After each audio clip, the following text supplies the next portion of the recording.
Hello everyone, আজকে আমি 2 মিনিটেই একটি ঘরোয়া পদ্ধতিতে স্লাইম বানিয়ে ফেলবো। প্রথমেই দিয়ে দিচ্ছি একটি কাপে আঠা। আঠাটা আমাদের একটু পরিমাণ মতন দরকার। এবারে দিয়ে দিচ্ছি হোমমেড অ্যাক্টিভেটর, স্লাইম অ্যাক্টিভেটর। এটার ভিডিও যদি আপনারা পেতে চান তাহলে কমেন্ট করে নিশ্চয়ই জানাবেন, আমি দিয়ে দেবো।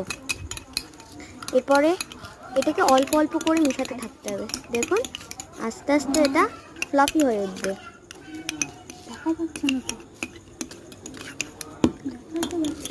এটাকে আপনারা অল্প অল্প করে দেবেন, একেবারে বেশি দিয়ে ফেলবেন না।